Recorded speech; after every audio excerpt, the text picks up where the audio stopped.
अजीम, बाबरकत, जलाली, पुरफजल, कदूस और मुहीब नाम में आप सबको मेरी तरफ से आज सुबह का सलाम कबूल हो।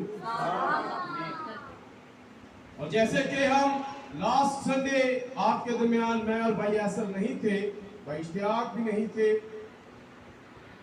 दौद हमारे साथ था, वो भी आपके दरमियान नहीं थे। हम पिछले संडे सरगोदा खुदा के कलाम की खिदमत को सर अंजाम देने के लिए गए हुए थे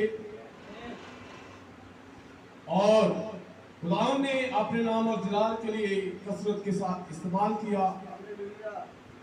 और आज सरगोदा की कलीसिया ने आपके लिए एक अमानत जो कि इस्लाम उन्होंने भेजा, मैं आपको पेश किए देता हूं। उन्होंने कहा कि लाहौर की कलीसिया को हमारी तरफ से इस्लाम कहिए। और बड़ी खुशी हुई जब हम सरगोदा की कलीसिया के अंदर गए, वहां पर बड़ी बरकत पाई। और भाई असगर ने एक गवाही शेयर की कि मैं जब इस चर्च के अंदर आया और मैंने यहाँ की जो प्रस्तश सुनी, जो ये खुदा यीशु मसीह की प्रस्तश करते हैं, इतने जलाली और जोश के साथ और दिल से जान से करते हैं कि उन्होंने कहा कि मैंने यहाँ पर खुदा के मसा को पाया। Hallelujah, hallelujah. और ये प्रस्तश, ये सताइश, ये हम जिसके बारे में हम कलाम खुदा में देखे, तो ये एक ऐसा अमल है जब हम इस 16 अनासर के बदन को छोड़ देंगे, एक नए बदन को हासिल करेंगे, अब्दियत में जाएंगे, खुदा के साथ होंगे, तो फिर ये सताइश जो है ये हम खुदा के हजूर हर वक्त सताइश ही किया करेंगे। क्या किया करेंगे? क्या किया करेंगे? क्योंकि कलाम खुदा के अंदर लिखा है, खुदा के हजूर जो उसके करूबी है, जो उसके सराफीम है, जो उसके फरिश्ते हैं, जो वहां पर लोग हैं, वो खुदा की तारीफ और सताइश करते हैं। वो कदूस कदूस कदूस कहते रहते हैं। आमीन, आमीन। वो थकते नहीं है। हम तो थोड़ी देर में थक जाते हैं, लेकिन वो इस 16 नासर वाले बदन में नहीं है। उनके पास एक ऐसा बदन है जो थकता नहीं है और वो हर वक्त खुदा की सताइश करते रहते हैं। आमीन। हमें भी खुदा की सताइश करनी चाहिए। आमीन। और जब सताइश करते हैं तो हम अपने आप को खुदा की हजूरी में पाते हैं। जैसे रसूल कहता है कि उसने हमें कहां पर बैठाया है, खुदा के बंदा भाई सरफराज हुसैन इस बात को कोट कर रहे थे कि हम आसमानी मुकामों पर बैठे हुए। कहेंगे हम तो जमीन पर हैं। कहां पर हैं? जमीन पर। लेकिन नबी ने कहा है, ब्रदर ब्रानम ने कहा है, जब हम अपने हाथ उठाते हैं तो 7 डिमेंशन को छूते हैं। हम 6 डिमेंशन के अंदर हैं। हम खुदा के साथ हैं। आमीन। हम उसके तख्त के पास हैं और उसका तख्त हमारे दरमियान। Hallelujah, hallelujah. ये खुदा के बंदा से ब्रदर विलियम मैरिन ब्रानम से हमने बातों को सीखा। आमीन। वो बातें जिन्हें पौलुस ने किया, जो लोगों की समझ में नहीं आती है, लेकिन कलाम खुदा के अंदर पौलुस रसूल ने कहा जब कामिल आएगा तो फिर क्या होगा? इन बातों को तुम समझ जाओगे। और क्या हुआ कि वो कामिल आया, नबी को बताया और हमारे अंदर वो बातें आ गई। हमें पता चल गया कि हम इस वक्त 6 डिमेंशन के अंदर है। हम अपने खुदा की हजूरी में है। हम उसकी तारीफ और सताइश करते हुए उसके साथ हैं। उसका तख्त हमारे दरमियान है। Hallelujah, hallelujah, hallelujah, hallelujah. भाई बात कर रहे थे, भाई जैन बात कर रहे थे दुआ करना, और वो बात कर रहे थे कि जब एंगेजमेंट हो जाती है, मंगनी हो जाती है, तो फिर जो होते हैं मंगेतर जो दोनों होते हैं आपस में क्या करते हैं? बातचीत शुरू कर लेते हैं। वो आपस में बातचीत शुरू करते हैं। जो लड़की होती है, लड़का होता है, वो आपस में बातचीत शुरू कर देते हैं। तो हमारी भी मंगनी जो है वो हमारे खुदा के साथ हो रही है।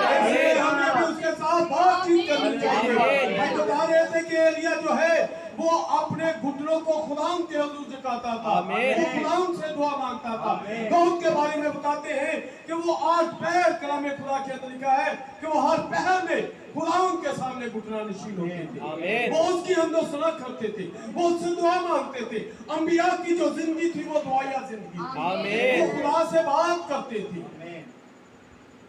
किससे बात करते थे? खुदा से। तो खुदा भी हमसे बात करता है। आमीन। वो किस जरिया से बात करता है? वो कलाम के जरिया से हमसे बात करता है। वो आज हमसे बात करता है, करना चाह रहा है। अगर आप चाहते हैं कि वो आपसे बात करे तो फिर आप अपने आप को खुदा के हुजूर में उसके सामने पेश करें। अब अपनी सोचों को, ख्यालों को दुनिया से दूर कर लें, खुदा के साथ जोड़ दें। और मैं चाहूंगा कि कलाम खुदा में से ये महीना जो है मेरे लिए, मैंने पहले भी बहुत सारी बरकतें पाई और इस महीना में भी बहुत सारी बरकतें पाई। हमने बहुत सारी, पहले भी बहुत सारी इबादत करते हैं, इस महीना में भी हमने बहुत सारी इबादत की। पहले शायद हम खुद ही बहुत ज्यादा करते थे, लेकिन इस महीना में हमने बहुत ज्यादा खादमों को, जो हमारे हम ईमान लोग थे, उनको इनवाइट किया और अपनी कलीसिया के साथ न सिर्फ मुख्तलिफ मुल्कों के साथ और मुख्तलिफ शहरों के साथ मिलकर उन तक इस आखिरी वक्त के पैगाम को पहुंचाया। और ये सादत जो है, ये खिदमत जो है, ये आपके चर्च यानी ब्राइट चर्च पाकिस्तान को मिली, बहुत सारे लोगों तक खुदा के पैगाम को पहुंचा सके। Hallelujah, hallelujah. खुदा आपको बरकत दे और अपने नाम और जलाल के लिए इसी तरह कसरत के साथ इस्तेमाल करे। और मैं चाहता हूं कि हमारे दरमियान भाई इश्तियाक हैं, वो आए और हम सब के लिए कलाम खुदा में से तिलावत करें। इस्तिस्ना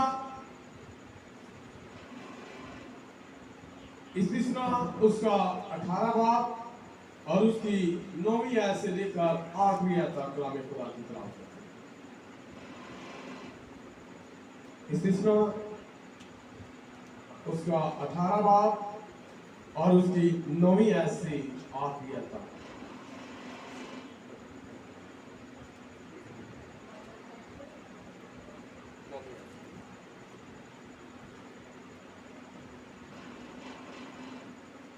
कलाम खुदा में से हमारे लिए आज का पैगाम, जो इस्तिस्ना की किताब उसका 18 बाब 9 आयत से आखिरी आयत तक हम अपनी हिदायत और रहनुमाई के लिए सुनेंगे। जब तू उस मुल्क में जो खुदावन तेरा खुदा तुझको देता है पहुंच जाए, तो वहाँ की कौमों की तरह मकरूह काम करने ना सीखना। तुझ में हरगिज़ कोई ऐसा ना हो जो अपने बेटे या बेटी को आग में चलवाए, या फालगीर या शगुन निकालने वाला, या अफसूनगर या जादूगर, या मंत्री या जन्नत का आशना, या रमाल या साहिर हो, क्योंकि वो सब जो ऐसे काम करते हैं खुदावंद के नज़दीक मकरूह हैं। और इन्हीं मकरूहात के सबब से खुदावंद तेरा खुदा उनको तेरे सामने से निकालने पर है। तो खुदावंद अपने खुदा के हुजूर कामिल रहना, क्योंकि वो कौमें जिनका तू वारिस होगा शगुन निकालने वालों और फालगीरों की सुनती हैं, पर तुझको खुदावंद तेरे खुदा ने ऐसा करने ना दिया। खुदावंद तेरा खुदा तेरे लिए तेरे ही दरमियान से, यानी तेरे ही भाइयों में से मेरी मानद एक नबी बर्पा करेगा, तुम उसकी सुनना। ये तेरी उस दरख्वास्त के मुताबिक होगा जो तूने खुदावंद अपने खुदा से मजमा के दिन पूरब में की थी, कि मुझको ना तो खुदावंद अपने खुदा की आवाज़ फिर सुननी पड़े और ना ऐसी बड़ी आग ही का नज़ारा हो ताकि मैं मर ना जाऊँ। और खुदावंद ने मुझसे कहा कि वो जो कुछ कहते हैं सो ठीक कहते हैं। मैं उनके लिए उन्हीं के भाइयों में से तेरी मानद एक नबी बर्पा करूँगा और अपना कलाम उसके मुंह में डालूँगा, और जो कुछ मैं उसे हुक्म दूँगा वही वो उनसे कहेगा। और जो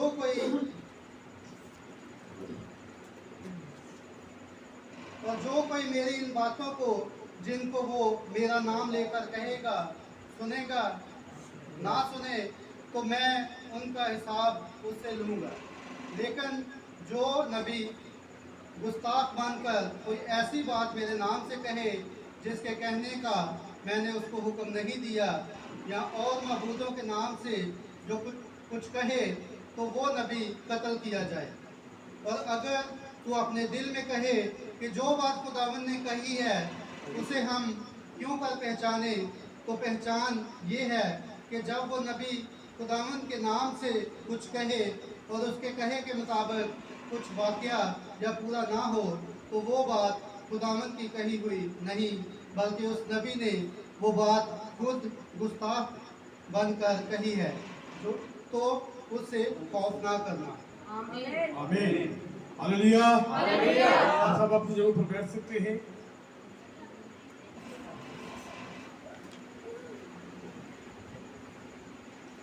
आइए चंद लम्हों के लिए अपने साथ खुदा की हुजूर में झुकाएंगे, खुदा की हुजूर को महसूस करेंगे, दुआ मांगेंगे।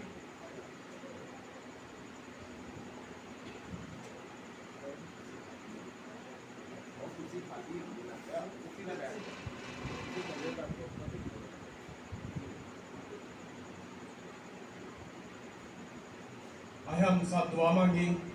मसीह यीशु में मेरे आसमानी पिता, तेरा शुक्र, तेरी तारीफ, तेरी सताइश, तेरी हम करते हुए खुदा इस हिस्सा में पहुंचे हैं कि तू हमसे बात करे और हम तेरी आवाज सुने। आज खुदा तू बोले और हम सुने और हम शमूएल की तरह कहे, खुदा मैं हाजिर हूं। खुदा ने ऐसी तौफीक बख्श दी कि हम तेरी आवाज को सुने, तो हमें सुनने वाले कान, कबूल करने वाला दिल और अमल करने वाली रूह अता कर।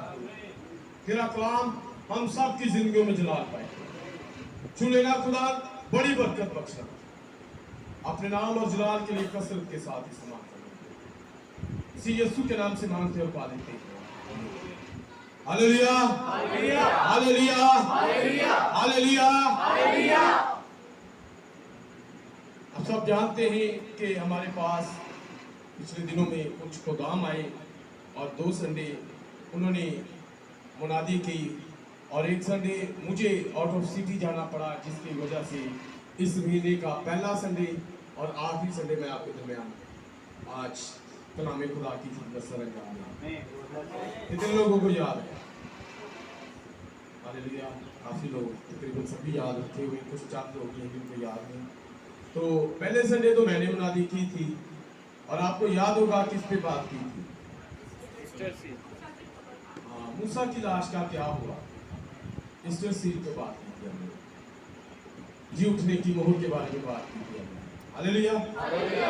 सब जानते हैं ना इस बात को। हमने कुछ बातें की और मैं कुछ हिस्सा चाहता था कि और आपके साथ शेयर करूं, और आज को राम ने चाहा कि मैं उसे आपके साथ बयान करूं, तो इसके लिए हमने कलाम खुदा में से इस्तिस्ना 18 बार में से एक बात को लिया है जो मैं आज आपके साथ शेयर करना चाहता हूं, और वो उसी के साथ मिलाकर बात करना चाहता हूं। तो पहले संडे मैंने, दूसरे संडे भाई जमील यूनुस जो रावलपिंडी से थे हमारे दरमियान आए हुए थे, उन्होंने हमारे दरमियान 2 मीटिंगें ली और यकीनन हम सब ने बरकत पाई। खुदा ने अपने नाम और जलाल के लिए इसी तरह कसरत के साथ इस्तेमाल करता चला जाए और उनकी कलीसिया को इस ईमान में, जो ईमान हम इन किताबों से, जो नबी के पैगाम से हमें मिलता है, इसमें उन्हें और ज़्यादा बढ़ाए। और इसी तरह उसके बाद वाला संडे जो था हमारे दरमियान खुदा के खादम भाई सरफराज थे, उन्होंने कलाम खुदा की खिदमत को सर अंजाम दिया था। और उसके बाद पिछले संडे जो था मैं यहाँ पर नहीं था, मैंने जैसे आपको शुरू में बताया, तो आज फिर खुदा ने चाहा तो मैं आपके दरमियान में हूँ। और मेरा ख्याल मैंने जो संडे दिया था वो लास्ट मंथ का था, कुछ इसी तरह से था। तो खुदा ने आपको बरकत दे, आप कलाम खुदा को सुनने के लिए यहाँ पर जमा होते हैं। खुदा अपने नाम और जलाल में आपको और ज़्यादा बढ़ने की तौफीक बख्शे। और चंद बातें जो मैं आपको लेकर हम आगे आज बढ़ेंगे। मैं आपसे पिछली बार बात कर रहा था मोहर की, किसकी बात कर रहा था? मोहर की। ईस्टर सील, जी उठने की मोहर, जिसकी बात कर रहा था। और मैंने आपको बताया कि मोहर जो है ये क्या है? ये मलकियत को ज़ाहिर करती है। अब इस रुए जमीन पर जब ये आफतें आ रही हैं, जैसे कलाम खुदा के अंदर लिखा है कि खुदा ने अपने फरिश्ता को भेजा और उसे क्या कहा कि तू क्या कर, इन पर मोहर कर दे। जैसे मिस्र के अंदर वो प्लॉटों को मारने वाली हलाकत जो थी, वो आखिरी आफत जो थी, वो जब मिस्र के अंदर आई तो इस्राएलियों पर एक मोहर की गई। वो क्या था? वो बरे का खून था कि वो क्या करे, उस खून को अपने ऊपर ले ले। वो खून क्या करेगा? वो ये इस बात की तस्दीक करेगा कि ये खुदा की मलकियत है, इसको हमने नुकसान नहीं पहुंचाना, ये खुदा की मलकियत है, इसका हमने कोई नुकसान नहीं करना। जब खुदा का फरिश्ता गुजरेगा, जब वो मौत का फरिश्ता वहां से गुजरेगा, तो फिर क्या होगा? जिन घरों के ऊपर वो उस खून को देखेगा, फिर उनको क्या करेगा? वो छोड़ता हुआ आगे बढ़ जाएगा। फसा का मतलब भी यही है कि छोड़कर आगे बढ़ता, वो उन्हें छोड़ देगा। मोहर अब इस रुए जमीन पर जो बड़ी बड़ी आफतें आ रही है, इससे पहले कि वो आफतें हैं, जैसे हिजकिय्याह की किताब में है, वह जैसे हम पढ़ते हैं कि बनाए आलम से पेशतर ही खुदा ने उनके नाम बरा की किताब में, यही लिखा ना काशवा तेरा बात के अंदर, कि उनके नाम बरा की किताब में लिख लिए हुए थे कि ये मेरी मलकियत है, ये मेरे रजिस्टर्ड किए हुए लोग हैं। खुदा ने उनके नाम अपने बरा की किताबें हयात में लिख ली। और इसी तरह एक दूसरी चीज थी, वो क्या था? निशान। और निशान क्या है? मार क्या है? अल्लाह का होना। जैसे क्या मैंने आपको बताया कि नबी ने कहा कि काइन पर निशान था, वो अल्लाह किया हुआ था, लेकिन खुदा के जो लोग हैं उन पर मोहर इस बात की तस्दीक आती है कि ये खुदा की प्रॉपर्टी है, ये खुदा की मलकियत है। तो इस सी जी उठने की मोहर, जिसके तल्लक से हमने लूका 24 माह के उस खूबसूरत कहानी को देखा, जिसमें हमने देखा कि मरियम जो है उसने क्या किया कि मरियम कहां पर गई? वो अपनी कुछ सहेलियों के साथ, कुछ औरतों के साथ वो कहां पर गई? कब्र पर गई। और जब वो कब्र पर गई है तो खुदावन ने क्या किया? उस पत्थर को हटाना मरियम और उन औरतों के बस की बात नहीं थी। उस मोहर को जो रोमी लोगों ने लगा दी थी, उसे आपके और मेरे खुदावंद यीशु मसीह ने उस मोहर को तोड़ा। ये मोहरे खोलने वाला कौन है? मोहरे तोड़ने वाला कौन है? वो जो सातवीं मोहर है, जब वो आती है तो फिर क्या होता है? फिर खुदावंद आपकी जिंदगी में आना शुरू होता है। और जब वो सातवीं मोहर आती है तो फिर काम होना शुरू हो जाता है। जब उसने उस पत्थर को हटाया, मरियम अंदर गई, वो औरतें अंदर गई, लेकिन उन्होंने लिखा है कि वहां पर यीशु को ना पाया। उन्होंने वहां पर क्या देखा? उन्होंने वहां पर सिर्फ सफेद पत्थर देखा। अब ये सफेद पत्थर जो है, ये सफेद पत्थर जिस पर कुछ लिखा हुआ नहीं था, ये सफेद पत्थर लोगों के लिए एक भेद है, जिसके बारे में कलीसियाओं के अंदर लिखा है कि जो गालिब आएगा उसे मैं क्या दूंगा? सफेद पत्थर दूंगा। और ये सफेद पत्थर उन्होंने देखा, और जिस पर कुछ लिखा नहीं हुआ था वो इसे समझ ना सके। अब अगर इसे समझना है तो उन्हें क्या करना पड़ेगा? कब्र में से बाहर आना पड़ेगा। क्यों बाहर आना पड़ेगा? क्योंकि कब्र के अंदर यीशु नहीं है, यीशु कब्र से बाहर है। अगर इस सफेद पत्थर को जानना है, समझना है, तो फिर कब्र से बाहर आना पड़ेगा, फिर कब्र से बाहर आना पड़ेगा। आज ये कब्रें जो है, ये तंजीमें हैं जहां पर रहकर इस कलामे खुदा की समझ ही नहीं आ रही। अगर इसे समझना है तो जो इसे समझाने वाला है वो कहां पर है? मुकाशवा 3 बाब की 20 आयत में क्या लिखा है? वो बाहर खड़ा है, उसे इन तंजीमों ने बाहर निकाल दिया हुआ है, इन कलीसियों ने उसे बाहर निकाल दिया है। अगर आज कलाम को समझना है तो फिर आपका और मेरा खुदावंद कहता है, आपका और मेरा फरिश्ता कहता है, ऐ मेरी उम्मत के लोगों, इनमें से बाहर आओगे नहीं तो समझावांगा, अंदर आके नहीं समझ सकते। अगर तुम उनके अंदर रहोगे, उन तंजीमों के अंदर रहोगे, अगर मरियम तू और तेरी ये दोस्तें, तेरी ये सहेलियां अगर कब्र के अंदर रहेंगी तो इस सफेद पत्थर को नहीं जान सकेंगी, इसे नहीं समझ सकेंगी। इसे समझना है तो बाहर आना पड़ेगा। कहां पर आना पड़ेगा? मरियम को वो आपका मेरा कलाम कहां मिला? याद है किसी को? उसे बाग में मिला, उसे कब्र में नहीं मिला। कहां पर मिला? उसे पाकिस्तान के अंदर मिला, उसे बाग के अंदर मिला। शुरू ही से खुदा ने अपनी दुल्हन के साथ बाग में था। और गज़ल गुजरात की किताब में भी देखे तो वहां पर भी वो बाग ही में है। और आज हम देखें तो आज भी वो बाग में। मरियम को वो कब्रिस्तान में नहीं, मरियम उसे क्या समझ रही है कि ये माली है, ये बागबान है। वो कहती है कि बागबान, ऐ माली, मुझे बता मेरा खुदावंद कहाँ है। अगर वो कब्र के अंदर रहती तो वो खुदावंद को ना जान पाती। अगर हम तंजीमों के अंदर रहते तो शायद हम अपने खुदावंद को, जो इस वक्त का पैगाम है, जो आपके और मेरे लिए रूहुल कुद्दस है, हम इसे समझ ना पाते। इसे समझना है तो फिर उसमें से बाहर आना पड़ेगा, फिर उसमें नहीं रहना पड़ेगा। आज वो मरियम आप औरत जो है वो कलीसिया की नुमाइंदगी है। कलीसिया क्या है? वो मरियम है। आज आप वो मरियम है जो कब्र में से बाहर आ गए हैं, जो तंजीमों में से बाहर आ गए हैं, ताकि यीशु को समझ सके। किसे समझ सके? यीशु को समझ सके। अगर यीशु को समझना है तो फिर हमें बाहर आना पड़ेगा। फिर हमें क्या करना पड़ेगा? बाहर आना पड़ेगा, ताकि हम सफेद पत्थर को जान सकेंगे। ये सफेद पत्थर है क्या? और ये सफेद पत्थर आपको और मेरा खुदा यीशु। जब आप बाहर आएंगे, जब आप गालिब आएंगे, तो फिर वो आपको ये सफेद पत्थर देंगे। फिर आपको यीशु मिलेगा, फिर आपको ये मन्ना मिलेगा, फिर आपको ये कलाम मिलेगा। कलाम किस पे लिखा हुआ था? पत्थर, उन लोगों पे। फिर आपको ये लिखा हुआ कलाम जो है ये मिल जाएगा। और जब ये आपके हाथों में होगा, फिर आप यीशु को समझ सकेंगे। फिर आप किसे समझ सकेंगे? यीशु को समझ सकेंगे। अगर यीशु को समझना है तो फिर हमें बाहर आना पड़ेगा।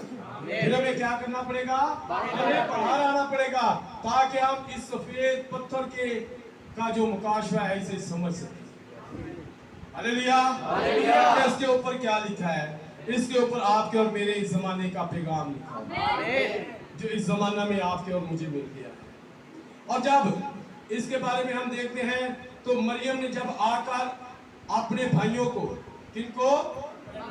अपने भाइयों को बताना चाहा, तो उन्होंने क्या कहा कि ये कैसे हो सकता है? ये कैसे हो सकता है? तुम कैसे कब्र के अंदर चली गई हो? क्योंकि कब्र के ऊपर तो एक भारी पत्थर पड़ा हुआ था, वो तुमने कैसे हटा दिया? वो तो कब्र के अंदर पड़ा हुआ है, वो तो मुर्दा था, उसने कैसे पत्थर को हटा दिया? वो कैसे कब्र में से बाहर आ गया? लिखा है कि उन्होंने उनका यकीन किया और वो खुद क्या हुए? उन्होंने कब्र पर आकर देखा। और वो मरियम से कहते हैं कि तूने कोई रोया देखी है मरियम? तूने कोई रोया देखी है? तूने रोया देखी है? ऐसा मुमकिन नहीं है। और जब वो आए तो उन्होंने भी देखा कि पत्थर लुढ़का हुआ है, हटा हुआ है, और यीशु कब्र के अंदर नहीं है। यीशु कब्र के अंदर नहीं है। बहुत सी बातें हमने पिछली बार की, लेकिन आज उन बातों को नहीं दोहरा रहा। मैं चाह रहा हूँ कि हम आगे बढ़े और कुछ बातें जो जरूरी थी, जो मैं चाहता था कि आपको बताऊं, सारी बातें जरूरी थी, जो पहले बताई वो भी जरूरी थी, और जो आज बता रहा हूं ये भी बहुत जरूरी है। और इनके अंदर आज जो हमने पढ़ा कि यहाँ पर भाई ने हमारे लिए बहुत सारी बातें पढ़ी कि खुदा के लोगों को, खुदा के लोग किन लोगों के दरमियान रह रहे थे? खुदा किन लोगों के दरमियान उनको भेज रहा था? जो जादूगर। खुदा ने क्या कहा? तुमने उन लोगों की तरह नहीं रहना, उनके काम नहीं करने, जैसे वो कर रहे हैं तुमने वैसे काम। ये बातें करने के बाद जो अगली बात है, जो आखिरी बात है, वो ये थी कि खुदा ने उनसे कहा कि मैं क्या करूंगा, मैं तुम्हारे दरमियान में से, तुम्हारे भाइयों में से क्या करूंगा, एक नबी किसकी माने, मूसा की तरह। क्या, कौन सा नबी? एक ऐसा नबी बर्पा करूंगा, यूं में से मैं तेरी मानिद एक नबी बर्पा करूंगा, और अपना कलाम उसके मुंह में। मूसा से कह रहा है कि मैं तेरी मानिद एक नबी, मूसा की तरह का एक नबी। और वो मूसा की तरह का एक नबी कौन है? असल में आज का ये खूबसूरत पैगाम जो भाई ऐसल ने हमारे लिए प्रिंट कराया, तमाम ज़मानों का शिनाख्तशुदा, क्या पैगाम का नाम है? तमाम ज़मानों का शिनाख्तशुदा मसीह। मूसा जो था वो भी मसीह का अक्स था, वो भी मसीह की तस्वीर थी। और मसीह को मूसा जैसा होना था, या मूसा को मसीह जैसा होना था, क्योंकि मसीह को उन्होंने बाद में देखा, इसलिए उन्होंने कहा जैसा नबी ये मूसा है, इसी तरह का एक और नबी मैं तुम्हारे दरमियान बर्पा करूंगा, और उसके मुंह में मैं अपना कलाम रखूंगा। क्यों ऐसा कहा? क्योंकि उन पर जब आग का सतून, जब वो आग, ये आग जो आपके और मेरे जमाना में, मूसा के दिनों में ये आग आई, तो इस आग को जब उन्होंने आग का नजारा देखा, तो लिखा है कलाम खुदा में 18 बाब में हमने पढ़ा कि वो इस आग के नजारे को देखकर डर गए, और उन्होंने कहा कि खुदा आग में से आइंदा से तू हमारे साथ बात ना करना। और एक और बात जिससे वो डरे, वो क्या थी पता है आपको? खुदा की गर्जन से। खुदा जो गर्जा था, खुदा की वो आवाज जो उनके कान बर्दाश्त नहीं कर पा रहे थे, जिसकी जो फ्रीक्वेंसी थी बहुत हाई थी, और उस फ्रीक्वेंसी को वो बर्दाश्त नहीं कर पा रहे थे। और जब कर नहीं पा रहे थे, उस गर्जन को, जो खुदा की आवाज थी, थंडर्स जो थी, उसी का नाम सुनिएगा, पाकिस्तान का एक जंगी थे जहाज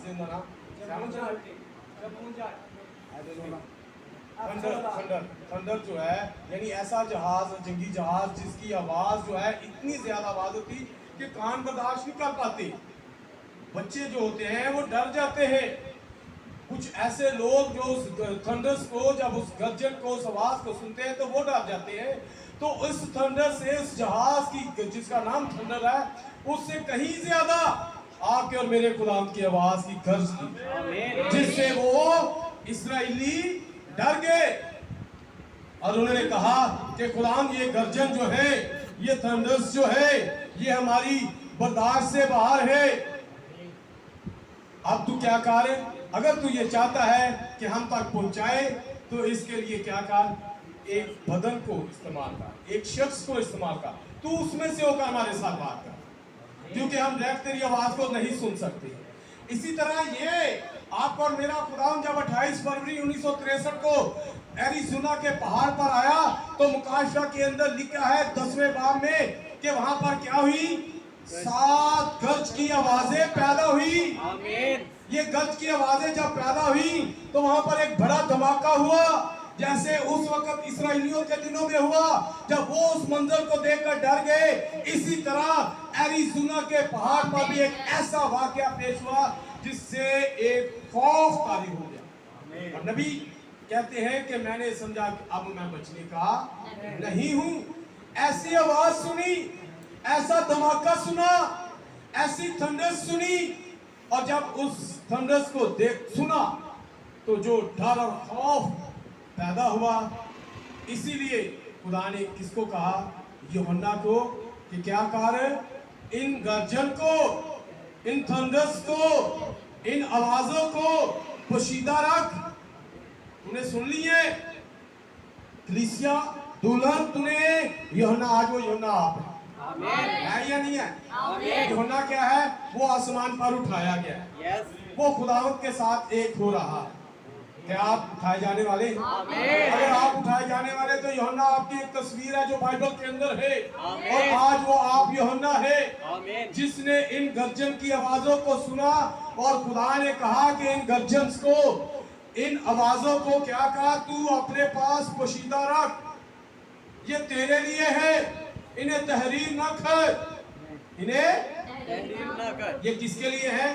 सिर्फ यूहन्ना के लिए, ये दूसरे लोगों के लिए नहीं। अगर आप यूहन्ना हैं तो ये आपके लिए है, ये आप अपने पास रखें, दूसरों के पास लेकर जाएंगे तो फिर शायद उनके लिए मौत का सवाब होगा। आप कहेंगे ये कलाम उनके लिए मौत बन जाएगा। शायद आपको पता है या नहीं पता, कलाम था किसके पास? नूह के पास। नूह के खानदान के लिए वो कलाम क्या बन गया?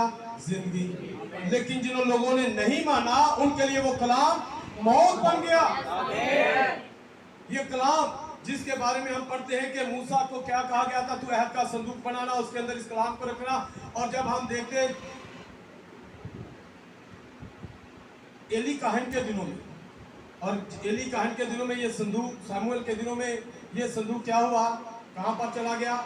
फिलिस्तीनियों के हाथों में चला गया। किनके हाथों में? वहां पर ये संदूक गया। जब इस्राएलियों के पास था तो उनके लिए जिंदगी का स्वाब था, लेकिन जब ये गैर कौमों के पास चला गया तो उनके लिए एक कलाम क्या बन गया? मौत बन गया।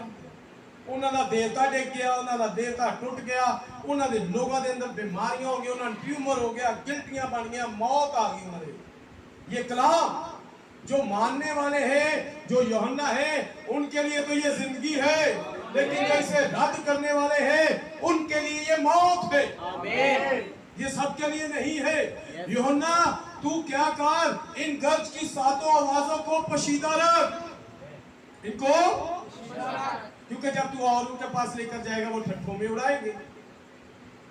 वो क्या करेंगे? ठट्ठों में उड़ाएंगे, वो मजाक करेंगे। और क्या बनेगा ये? जैसे आज ये दिन मुकद्दसीनों के लिए तो क्या है?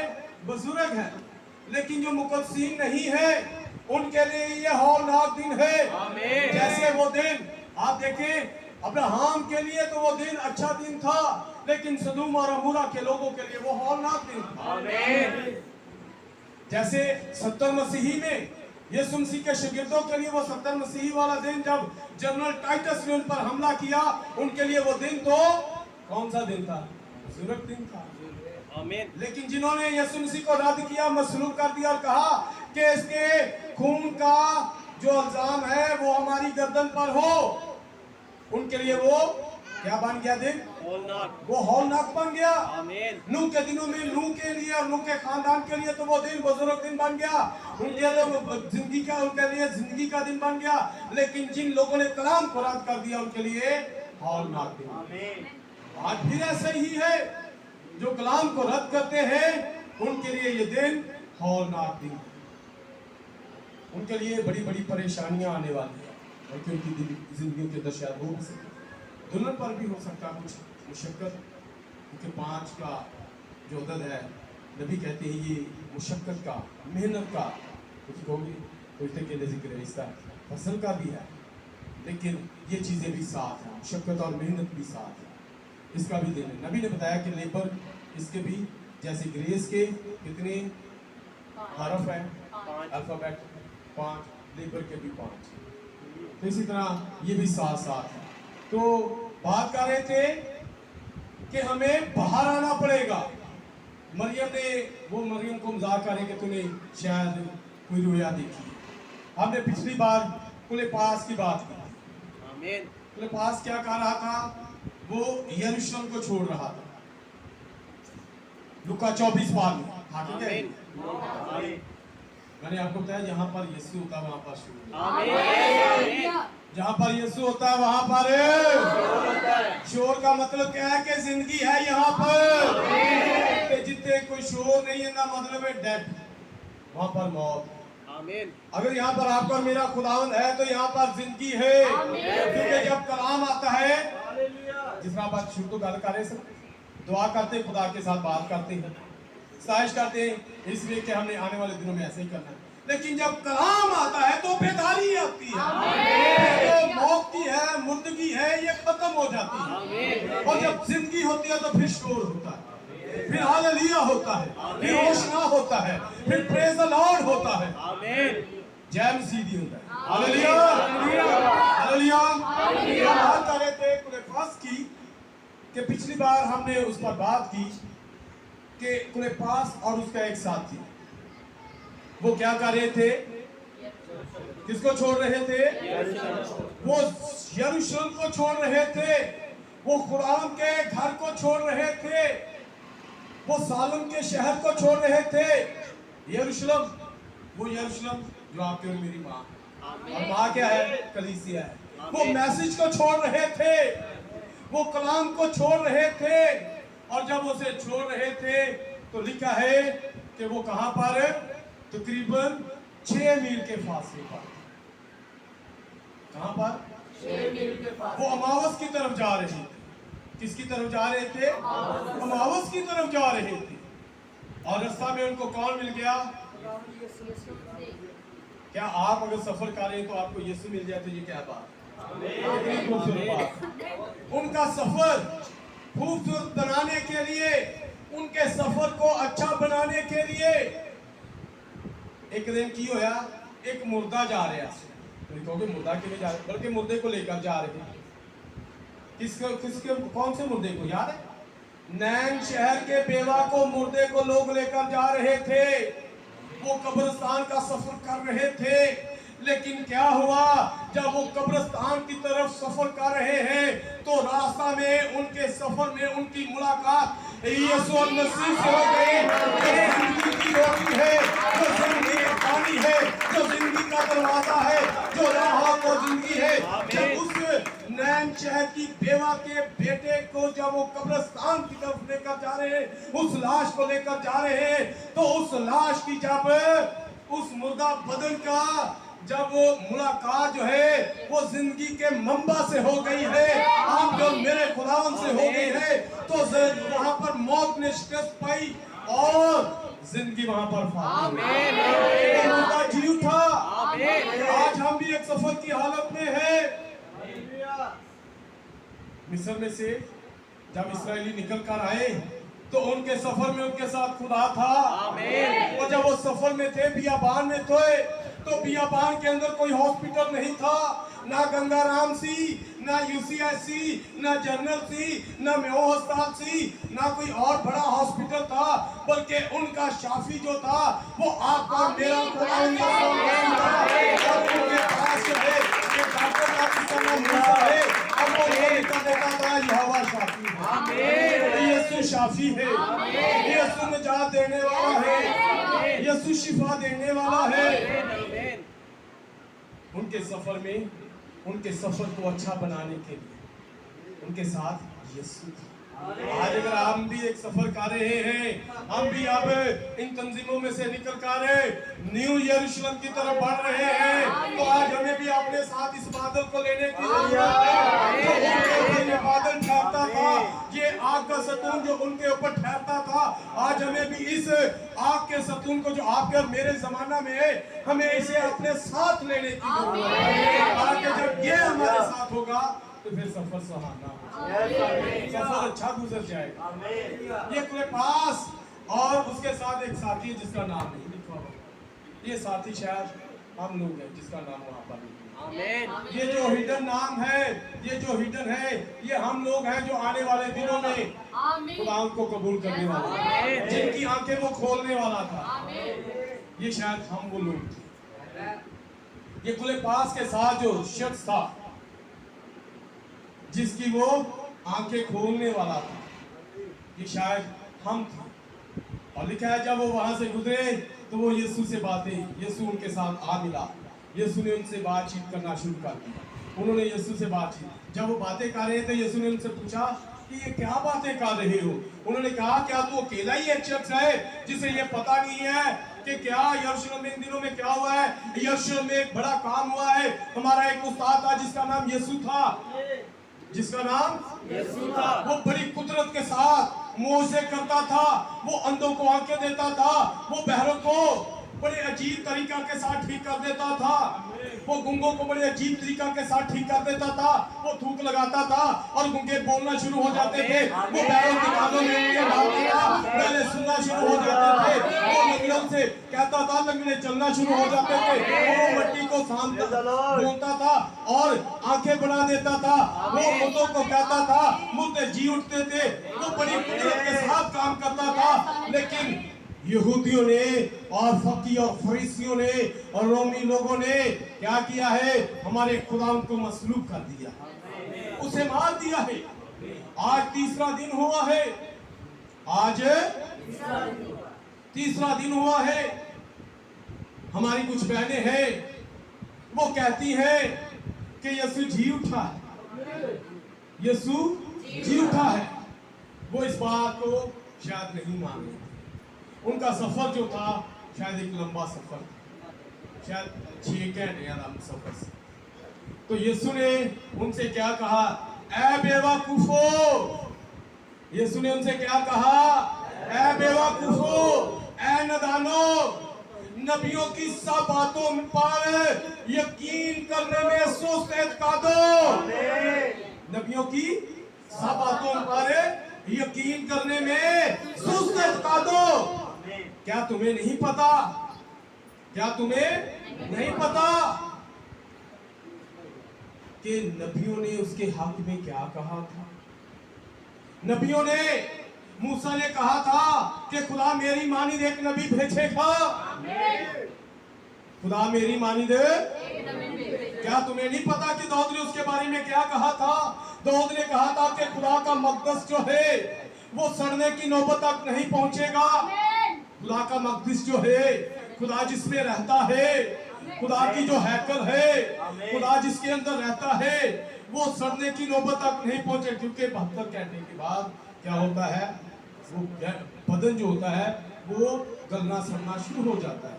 लेकिन क्या तुम्हें इस बात का इल्म नहीं है कि दाऊद ने कहा था कि खुदा का मकदस जो है वो सड़ने की नौबत तक, वो खुदा का जो मुकद्दस है वो सड़ने की नौबत तक नहीं पहुंचेगा। क्या इस बात से तुम वाकिफ नहीं हो? क्या तुम्हारे उस्ताद ने कभी ये बात तुमको नहीं बताई थी? क्या कभी तुमने अपनी किताब के अंदर जो तुम्हारे पास इल्हाम है, तुमने इस बात को नहीं पढ़ा है? अगर पढ़ा है तो फिर इसका यकीन क्यों नहीं करते? कैसे यकीन नहीं करते कि ये नबी ने कही है? हम तो खुदा की बात को मानेंगे। क्योंकि आज कई लोग कहते हैं नहीं जी नहीं, असी नबियां दी गल्लां नहीं, क्योंकि नबियां ने ते गलतियां कीतियां ने। हम नबियों की बातों को नहीं मानते क्योंकि नबियां ने गलतियां कीतियां ने। लेकिन मेरे भाइयों, खुदा नबी का जरिए बात करता है। आमीन। अगर नबी के जरिए गल ना करे तो फिर एक खुदा दी आवाज जेड़ी थंडर है ये ताड़ी बर्दाश्त तो बाहर है। आमीन। खुदा नबी में से होकर बात करता है और नबी क्या करता है? उस फ्रीक्वेंसी को आपके कानों के लेवल में बराबर करता है। आमीन आमीन। कई दफा साउंड सिस्टम की बहुत ज्यादा आवाज होती, कभी लागे भाई कन पटने शुरू हो जाते, फिर की कहते या तो आवाज घट करनी पैदी है तो यहाँ जगह चेंज करनी पड़ती है। इसलिए कुछ लोगों ने आज इस आवाज को जो उनके कान फाड़ रही थी, शायद आपको याद है यीशु मसीह जब यरूशलेम के अंदर आया तो उन्होंने की क्या? यीशु इन्हां दे मुंह बंद कर दे, यीशु इन्हां नु चुप करा दे, क्योंकि साडे कान पाटन लग पे ने, दर्द लग पे ने। आमीन। अगर आज ये चुप कर देंगे तो पत्थर चला उठेंगे, पत्थर चला उठेंगे। और वो पत्थर जिन्होंने कलाम का पता ही नहीं था, जो पत्थर आज वो इस्राएली, अगर उन्होंने मसीह को रद्द किया तो आज आप हो, आज आप उसके नारे मार रहे हैं। यीशु ने कहा पत्थर चला उठेंगे। आमीन। कि यीशु वो मैं पत्थर हूँ जो चला रहा हूँ,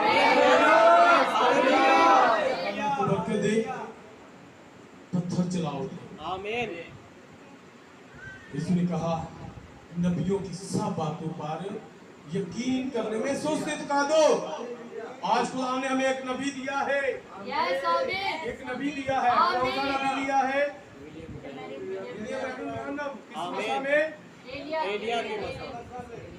एलिया के मसा में। बेशक इस पर मूसा का मसा भी था आपके और मेरे खुदा ने भी, क्योंकि आपके और मेरे यीशु ने क्या कहा था, अब तो मैं तुम्हारे साथ हूँ, फिर तुम्हारे अंदर होगा।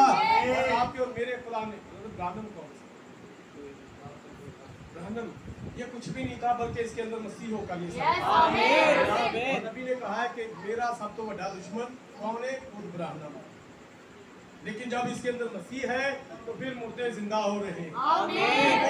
गिलहरियां जो नहीं थी वो वजूद में आ रही है। जो गिलहरियां नहीं थी वो कहने से बन रही है। यीशु ने आंखें बनाई थी, किस तरह बनाई? मिट्टी लाया। लेकिन जो ब्रदर ब्राह्मण ने गिलहरियां बनाई, कोई मिट्टी नहीं थी, क्योंकि फिर ब्राह्मण के अंदर मसीह सी। कि मसीह ओ कलाम है जिन्हें पहले कह दिया आसमान बन गए, जमीन बन गए, तो वो कहने से हो गए।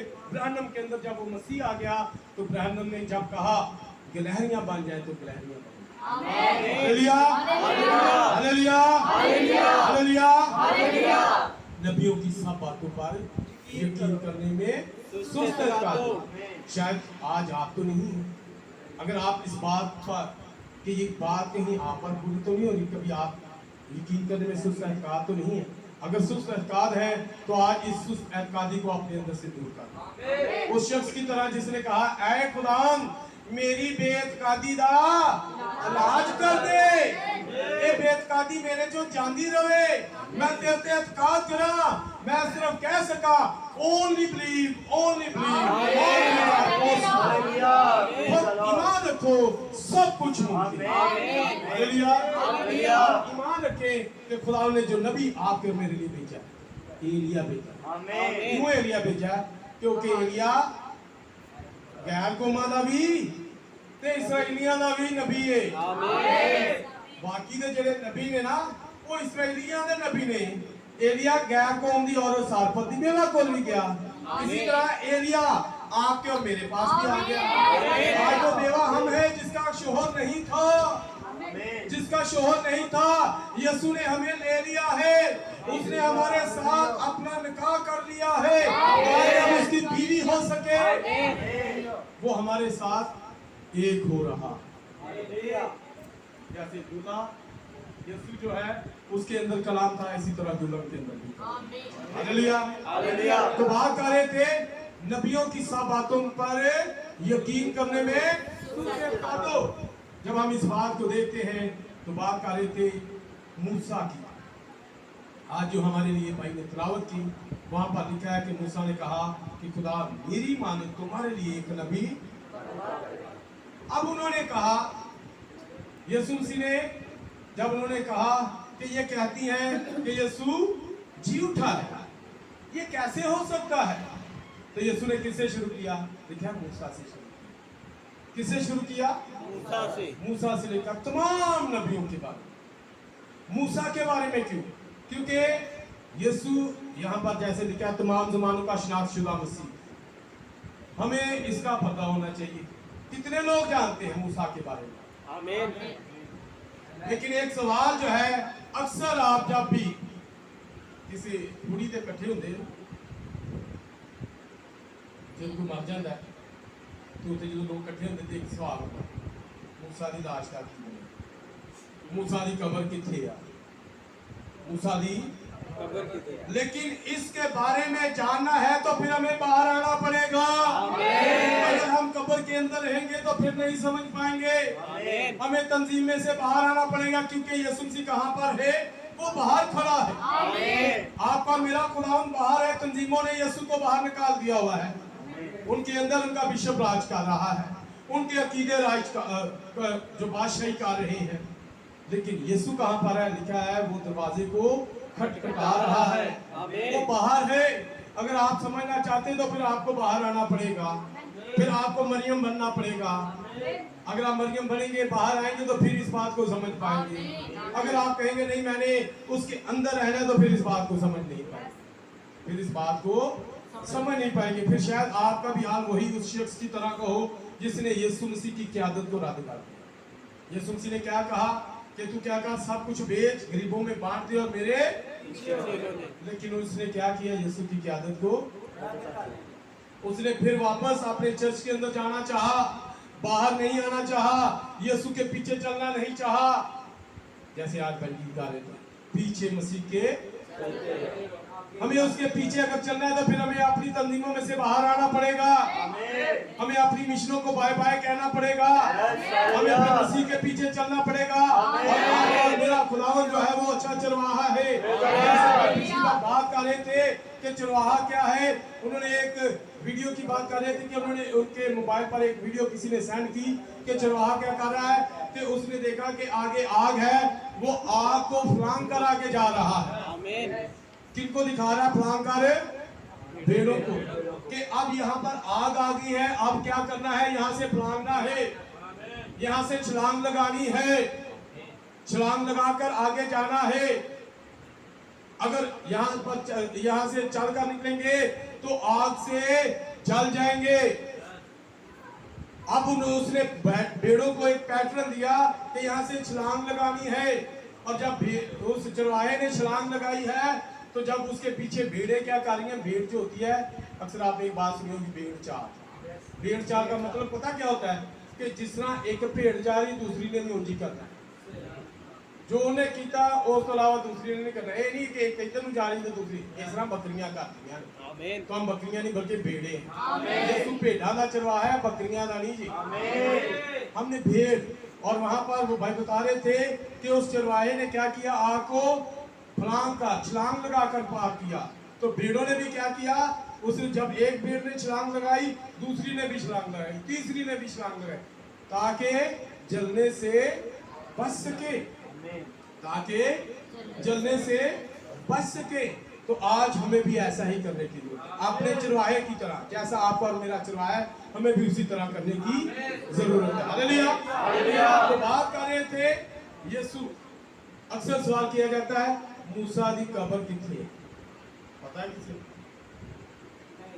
लिखा है कि मूसा को दफनाया, लेकिन उसकी कब्र का किसी को पता नहीं।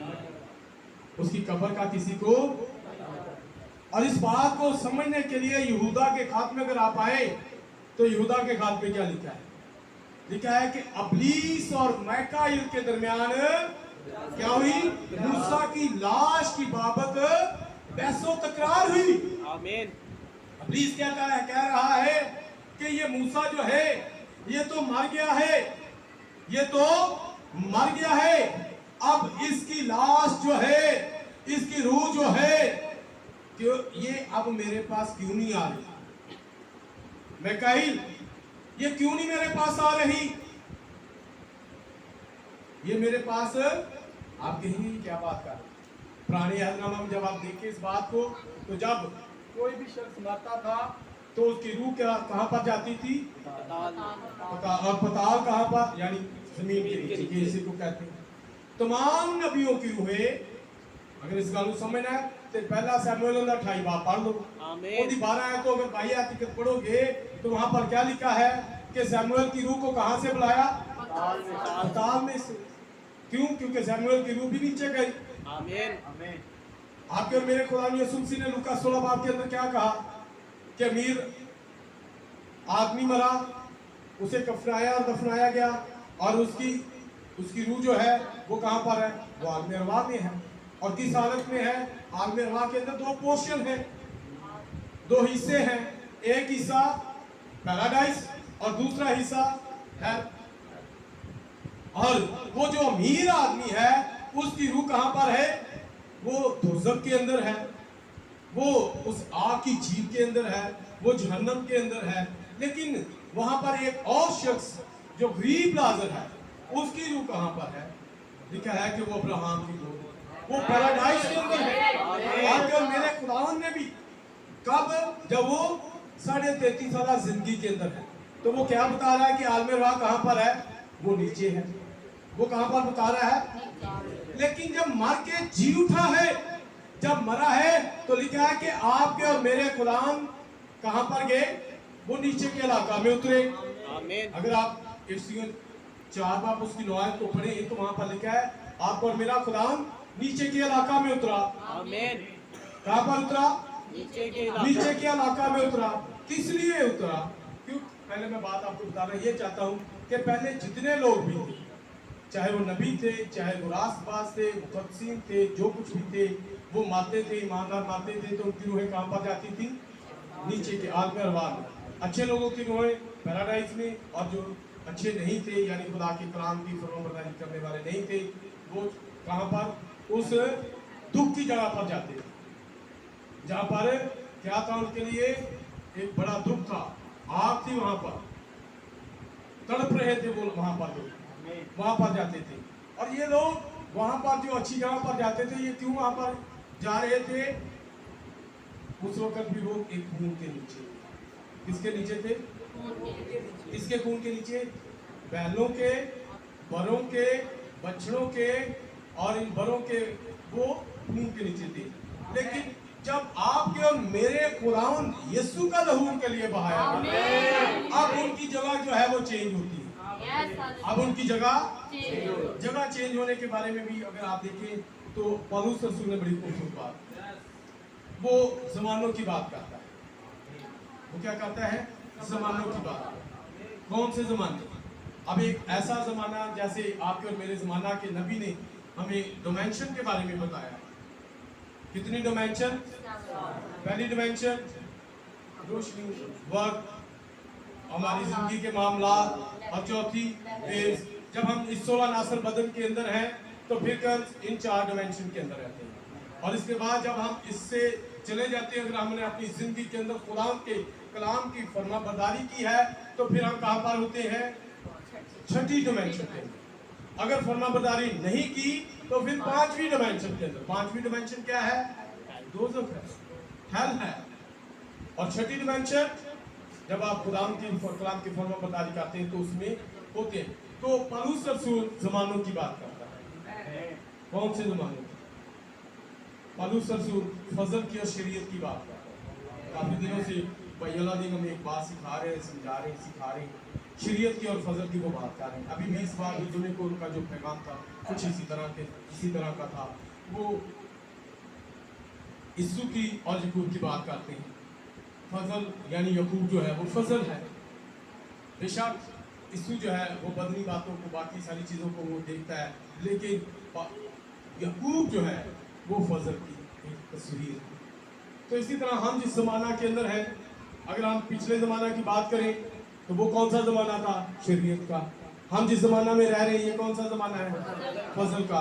तो पौलुस रसूल जब इस बात को कहते तो आपके और मेरे जमाना के नबी ने आकर इस बात की एक और शक्ल दी। उसने पौलुस की उस बात को कोट किया कि हम आसमानी मुकामों पर जो बैठे हुए हैं, इसका मतलब क्या है?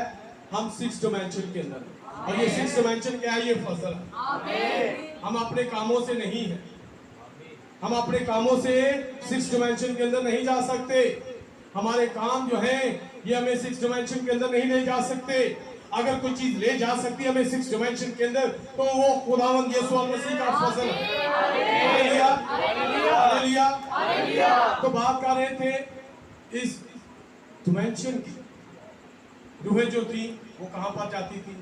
वो नीचे के इलाका में। लेकिन जब आप पर मेरा खुदावंद यीशु मसीह गया नीचे के इलाका में, तो वो इन तमाम रूहों को ऊपर ले आया। वो उसने क्या किया? मुकद्दसीनों को तो वो अपने साथ लेकर 6 डिमेंशन के अंदर चला गया, खुद 7 डिमेंशन में, और ये मुकद्दस रूहें जो हैं ये कहां पर? 6 डिमेंशन के अंदर, ये पैराडाइज के अंदर। और इसके बाद एक बात जो हम कर रहे थे, मूसा की लाश के बाद। मूसा की लाश का क्या है? समझ लग रही है नहीं? Hallelujah, hallelujah. ऐसा सवाल किया जाता है कि मूसा की लाश दा फिर की है? मूसा को जब दफनाया गया तो ये कब्र जो है ये कहाँ पर है, कैसे है? और इस बात को मैं आपसे साथ कर रहा था कि यहूदा ने कहा कि मूसा की लाश पर क्या हुई? तो आए मैंने ये नबी का एक कोट जो है वो आपके लिए निकाला हुआ है। नबी का एक 7 मोहरों वाली किताब, ये 7 मोहरों वाली जो किताब है ना, 7 मोहरों का मुकाशा, ब्रदर ब्रानम का ये पैगाम जो है 7 मोहरे, ये 7 मोहरे क्या है? ये खुली हुई बाइबल है। आमीन। बाइबल में से इस बात को कोई साबित नहीं कर सकता, इस बात को कि मूसा जी उठा है, लेकिन नबी इस बात के बारे में बताते हैं। और जब आप तलावत करेंगे जो आज भाई ने हमारे लिए की, तो उस आखिरी आयत के अंदर क्या लिखा है कि कुछ लोग कहेंगे हम तो सिर्फ खुदा की बात को मानेंगे, जो खुदा ने कहा है हम तो सिर्फ उसको मानेंगे, लेकिन वहां पर लिखा है कि तुमने जो नबी ने कहा है उसको मानना है। क्यों मानना है? क्योंकि खुदा नबी में सो कर देता है। हाँ, अगर उस नबी की बात पूरी ना हो फिर वो नबी झूठा है। लेकिन इस नबी ने, जो आपके और मेरे जमाना का नबी है, उसने हमें ये बाइबल में से सिखाया है, बताया है। अगर आप पढ़ना चाहें तो मेरे साथ पढ़ सकते हैं। जिनके पास 7 मोहरों का मुकाशफा की किताब है उसमें से इसे लिख सकते हैं। मैं आपके लिए पढ़ रहा हूँ। ये कोड नंबर, ये पुराना तर्जुमा है जो भाई नोबल ने किया, उसमें से ये उस किताब में सफ़ा नंबर 221 है। सफ़ा नंबर क्या है? 221। क्योंकि गल तुम भाइयों नाल करनी है ना, मैसेज तो भाइयों नाल उन्होंने पूछ लो वो भाई ये किहड़ी गल करन दा। आप बताएं कि ये सफ़ा नंबर 221 कहाँ पर है? 221 पर। कोड नंबर क्या है? 374। उस जब आप दूसरे कॉलम की पहली लाइन से शुरू करेंगे तो यहाँ पर लिखा है अब हकीकत में मूसा मर गया था। इस्तिस्ना आखिरी बात पढ़ो तो की है मूसा मर गया। नबी बताते हैं, ब्रदर ब्रानम बताते हैं, लेकिन वो जी उठा। जी उठा। यही तो बात यीशु मसीह ने आकर उनसे की। शिगिर्द क्या कह रहे हैं कि वो कैसे जी उठ सकता है? वो कैसे जी उठ सकता है? ये मरियम और ये औरतें जो हमें कह रही हैं कि यीशु जी उठा है, वो कैसे जी उठा है? यीशु ने क्या किया? यीशु ने मूसा से शुरू किया। यीशु ने मूसा से, लेकिन वो लिखा नहीं है वहां पर। मूसा से क्या शुरू करके बताया होगा कि मूसा क्या होगा? मूसा की मानंद का एक नबी आएगा। जिस तरह मूसा जो अथॉरिटी के साथ कलाम को बयान कर रहा है, इसी तरह वो शख्स आएगा, वो भी इसी तरह कलाम को बयान करेगा। आमीन। जो मूसा के साथ हुआ वही उसके साथ होगा। मूसा की मानंद एक नबी बर्पा करूंगा। मूसा जी उठा। आमीन। मूसा जी उठा। मूसा जी उठा तो फिर मसीह का जी उठना जरूर था कि नहीं? आमीन। मसीह जो है वो मूसा की मानंद का होना आमीन। था। यीशु का जो होना वो मसीह की मानंद का होना था। वो मूसा की मानंद का होना था। तो नबी ने कहा लेकिन वो जी उठा। लेकिन वो जी उठा। वो हकीकत में मसीह की तरह था। नबी बता रहे हैं कि मूसा जो था वो मसीह की तरह का था। मूसा जो है वो मसीह की तरह था। अगर मूसा जी उठा है तो फिर मसीह का जी उठना भी जरूरी है। आमीन। हालेलुया। हालेलुया। अब जिस तरह मसीह जी उठा है तो इस तरह मूसा का भी उस वक्त जी उठना जरूरी था, क्योंकि वो मिस्ल मसीह है। देखिए, कोई नहीं जानता कि उसे कहां दफन किया। क्या लिखा है इस्तिस्ना में? कोई नहीं जानता कि उसे कहां दफन किया। मूसा की कब्र का किसी को भी, हालांकि जगह का नाम ही दसिया गया, लेकिन फिर भी किसी को नहीं पता कि मूसा कहां दफन किया गया है। लिखा है कि फरिश्ते आए। जब मूसा मर गया तो क्या हुआ? कौन आए? कौन आए? रोज कालम था क्या? रोज कालम सवाल। जब मूसा मर गया तो क्या हुआ? फरिश्ते आए। आमीन। कौन आए? फरिश्ते। यही बात हम यहूदा में भी पढ़ रहे हैं। वहां पर तो सिर्फ हम 2 फरिश्तों के बारे में देख रहे हैं। एक वो फरिश्ता जो गिराया गया फरिश्ता था, जो लूसीफर था, एक उसके बारे में यानी अब्लीस के बारे में, और दूसरा माइकाइल के बारे में। माइकाइल जो है ये आपको पता है अक्सर आ जाता होता है। आमीन। दानियल के लिए भी आ गया था। आमीन। आ गया था ना? यस आमीन। ये माइकाइल अक्सर आ जाता है। ये बहुत सारी जगहों पर आप देखेंगे। और नबी ने बताया है कि ये जब्राइल और माइकाइल आपका और मेरा खुदा आमीन। ये भी वही है। हालेलुया। आमीन। तो वहां पर हम 2 के तो बारे में पढ़ते, लेकिन बाकी के बारे में नबी ने हमें बताया कि वहां पर फरिश्ते आए। कौन आए? कौन आए? फरिश्ते आगे। जब आपके और मेरे नबी के पास वहां पर भी क्या हुआ? 7 फरिश्ते। आमीन। फरिश्ते आ गए। 7। यहाँ पर भी कुछ इसी तरह फरिश्तों का एक झुरमट आ गया। आमीन। और उन्होंने क्या किया है? उन्होंने अब मूसा के संदूक को उठा लिया है। मूसा के उस बक्से को उठा लिया है, उसकी उस डेड बॉडी को ले लिया है। क्यों ले लिया है? क्योंकि मूसा के बारे में नबी बताता है, अगर आप पढ़े तो यहाँ पर लिखा है मूसा को फरिश्तों ने क्यों उठाया? मूसा को फरिश्तों ने क्यों उठाया? क्योंकि जितने मूसा ਨੂੰ ਲੈ ਗਿਆ ਨੇ ਉਹਤੇ ਇਸ ਫਾਨੀ ਬਦਨ ਦੇ ਨਾਲ ਕੋਈ ਜਾਨ नहीं। आमीन। ब्रह्मन कहते हैं वहां पर जाने के लिए ये बदन जो है ये काम नहीं देगा, वहां के लिए एक और बदन चाहिए, और उस बदन के लिए खुदा ने किनको इस्तेमाल किया? अब मूसा की लाश को उठाने के लिए फरिश्तों को। ये क्या है कि सबूत उठाने वाले फरिश्ते थे। क्यों? क्योंकि जिस जगह पर वो जा रहा था, यानी मूसा को लेकर जा रहे थे, उस जगह पर उसको तो इसका कोई फानी इंसान नहीं ले जा सकता था। कोई फानी इंसान वहां पर नहीं जा सकता था। वो एक अहद के साथ वहां गया, वो एक अहद के साथ वहां गया। ये बात है। इसको तबूत उठाने वाले फरिश्ते थे, इसका तबूत उठाने वाले फरिश्ते थे। क्योंकि वो इसको उस मुकाम तक ले गए जहां इसको जाना था। कोई नहीं जानता, यहां तक कि शैतान भी नहीं जानता। दादे खाचे किया पकड़े मैकाइल और अबलीस के दरमियान क्या हुई? मूसा की लाश की बाबत पैसों तकरार। वो अबलीस जो है जिसके पास तमाम रूहें आ रही हैं, अब उसने देखा कि मूसा की जो रूह है वो मेरे पास नहीं आई। वो क्या कर रहा है? अब मैकाइल से लड़ाई झगड़ा कर रहा है, और वो भी नहीं जानता कि मूसा कहाँ गया। क्योंकि सब रूहें जो है किसके पास जाती हैं? अबलीस के लेकिन आप मूसा को देखेंगे जब मत्ती 17 बार में अगर अबलीस के पास जाता तो मूसा वहां पर अपनी मर्जी से नहीं आ सकता था। आमीन। लेकिन जब हम मत्ती 17 बार में देखते हैं आपका मेरा खुदान पहाड़ पर है, तो वहां पर मूसा भी है और एलिया भी है। आमीन। तो यहाँ पर हम देखते हैं कि शैतान भी नहीं जानता। मुकर्रब फरिश्ता से इस बात पर एक मर्तबा तकरार भी हुई, यानी अबलीस की। उसने कहा मुझे कुछ समझ नहीं आई। अबलीस बड़ा परेशान हो गया, कहता समझ नहीं आई। परेशान हो गया कि ना समझ नहीं आई किस बात की, मूसा के साथ क्या हुआ। कहता पता नहीं लगा मूसा नाल हो की गया है। मूसा की समझ नहीं लगी कि मूसा किधर चला गया है, इसके साथ क्या हुआ है। मैंने इसको वहां कांपते हुए देखा था, और वो तमाम रूहें जमीन की तरफ और अपने बच्चों की तरफ देख रहा था। मूसा क्या कर रहा था? मैंने उसे कांपते हुए देखा है। वो अपनी कौम की तरफ देख रहा है, वो अपने बच्चों की तरफ देख रहा है। कहता मैंने उसे ऐसी हालत में देखा है, बस इस तरह मैंने उसको कांपते हुए देखा है।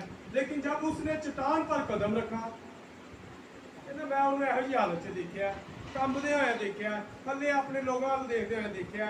लेकिन जिन्होंने की किया है, चट्टान के अपना कदम रखा। आमीन। जो शख्स अपना घर चट्टान पर बनाएगा, जो शख्स अपना घर चट्टान पर बनाएगा, चाहे तूफान आए, चाहे आंधियां आए, उसको कुछ नुकसान नहीं पहुंचेगा।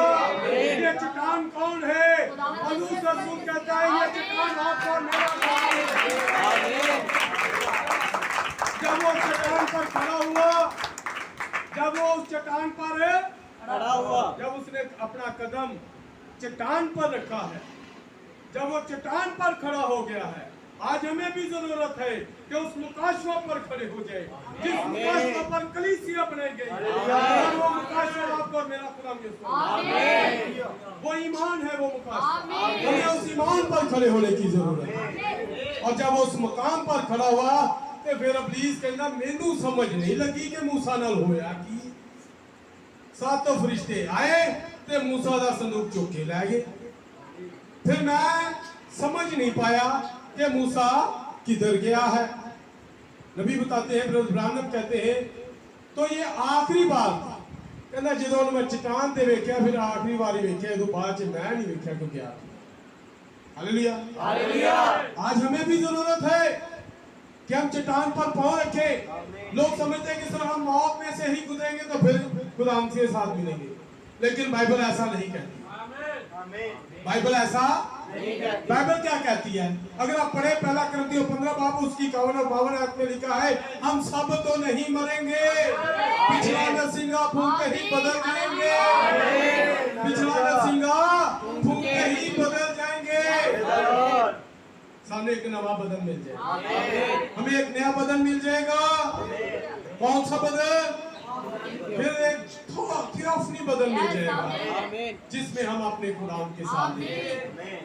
Hallelujah, hallelujah. उसके लिए जरूरत है कि हम चट्टान पर कदम रखें, हम चट्टान पर अपने घर को बनाएं, ना कि रेत पर। रेत क्या? ये झूठ। जब आप झूठ पर, इब्लीस की बुनियादों पर आप अपने आप को खड़ा करेंगे, झूठ पर खड़ा करेंगे। झूठ क्या है? इब्लीस। हक क्या है? सच क्या है? मसीह। Hallelujah, hallelujah. जब उस पर कायम करेंगे तो फिर इब्लीस आपका कुछ नहीं बिगाड़ सकता। फिर तुसी इब्लीस की समझ से बाहर हो जाएंगे। तुसी उनके वास्ते एक ऐसा सवाल पाओ जो कहेगा, शमौन मेरी समझ से नहीं आता, अकरम मेरी समझ में नहीं आता, इस्तियाक मेरी समझ में नहीं आता। इस जैसे यहाँ पर नबी ने कहा कि इब्लीस कह रहा है, मूसा मेरी समझ से नहीं आंदा कि उन्हें चट्टान पे पैर रखा, फिर गया किधर? हमें भी ऐसा करने की जरूरत है। जब हम भी अपने खुदा पर अपने आप को कायम करेंगे तो इब्लीस वास्ते सवाल बनेंगे। आखिरी बात करता हूँ, ज्यादा समय लग गई, और भी बहुत सारी, लेकिन आपको पूरा हो चुका है तो मैं आखिरी बात करके खत्म करता हूँ। ब्रदर ब्रानम ने एक बार बात की, शायद आप में से किसी को याद हो। हनूक के बारे में कितने लोग जानते हैं? हनूक ने एक अजीब सी चीज हमारे लिए बना दी। क्या बना दिया? पिरामिड्स। सबके लिए एक अजूबा है, सबके लिए एक सवाल है, ये बनाए किने? कोई कहना है ये इन्होंने जिन्ना पूता ने बनाए ने, कोई कहना है किसी ने बनाए ने, लेकिन ये क्या था? ये आपके और मेरे खुदा के कहने से ये सारे अपनी तरतीब में आकर ठहर गए। और ये किस तरह से हुआ? ये हनूक के जरिया से, ये हनूक के जरिया से हुआ। किसके जरिया से हुआ? हनूक के जरिया से हुआ। और जब हुआ तो हनूक ने क्या किया? 7 सीढ़ियां बनाई। क्या? कितनी सीढ़ियां? 7। और 7 सीढ़ियों के बाद उसने एक छुपा हुआ कमरा बनाया, एक खलवत खाना बनाया, एक पोशीदा रूम बनाया, जरा हिडन रूम था, जो लोगों की समझ से बाहर था।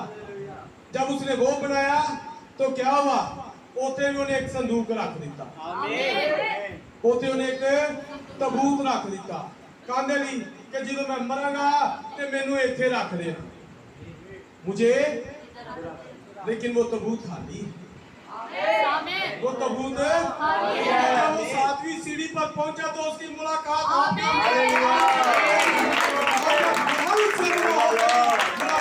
गई, तो फिर बहुत उसको अपनी लपेट में ना ले।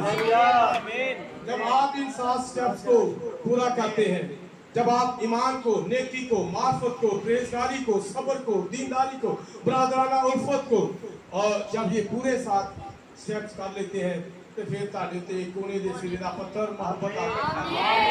और जब ये मोहब्बत जो खुदावंद की मोहब्बत है, ये कोने के सिरे का पत्थर जब आपके साथ मिलता है तो फिर ताड़े संदूक भी खाली हो जाता है। जिस तरह उस नैन शहर की देवादार संदूक खाली।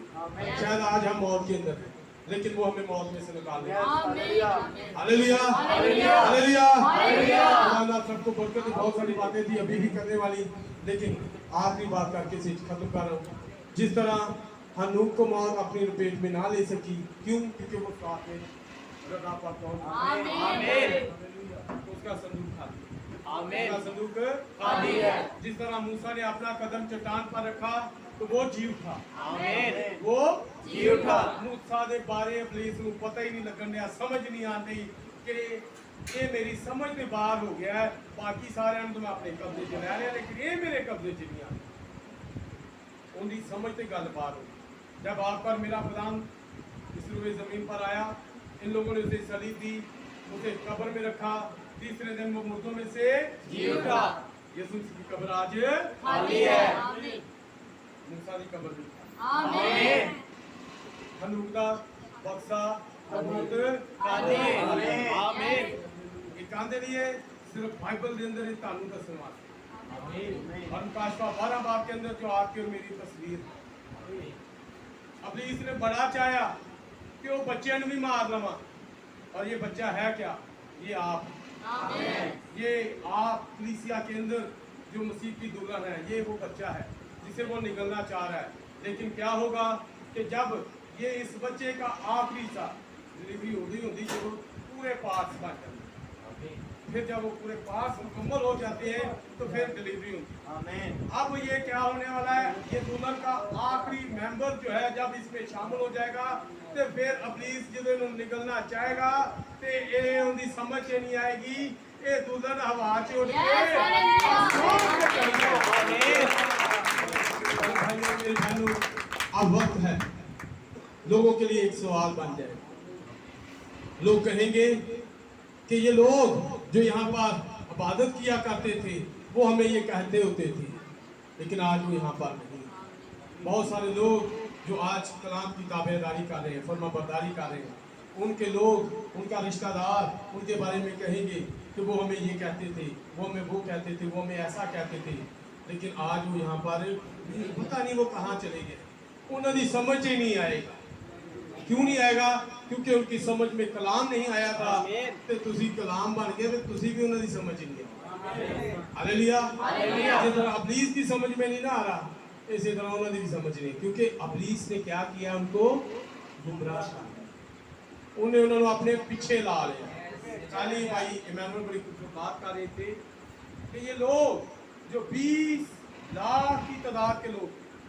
मिस्र में से निकले मिस्र में से निकले लेकिन ये 20 लाख जो निकल तो आए हैं लेकिन की होया सी आसमान ते ही की कीता सी अबलीस ने इन्हां नू अपनी दुम दे नाल खिंच के गिरा दिता होया सी ਇਹ ਦੁਮ ਦੇ ਨਾਲ ਖਿੱਚਣ ਤੋਂ ਮਰਾਰ ਕੀ ਆਪਣੇ ਪਿੱਛੇ ਲਾ ਦਿੱਤਾ ਹੋਇਆ ਸੀ ਜਿਵੇਂ ਭਾਈ ਕਹਿੰਦਾ ਨਾ ਅਸੀਂ ਯਿਸੂ ਦੇ ਪਿੱਛੇ ਚੱਲਣਾ ਉਹਨੇ अपने पीछे इन्हां नू ला लिया है और इनको गिराकर जमीन जिस तरह वो खुद जमीन पर गिरा इन्हें भी उसने इन 3/4 सितारों को गिरा दिया ये 20 लाख लोगों में से सिर्फ 2 लोग ओनली 2 लोग यशवा और कालब मौदा सा जमीन में गए क्या किया था उसने अपने पीछे लगा दिया यस हालेलुया लेकिन 2 लोग उनकी समझ से नहीं आए आमीन यशवा थे कालब उनकी समझ से नहीं से आए आज ये दुल्हन भी उनकी समझ से नहीं आई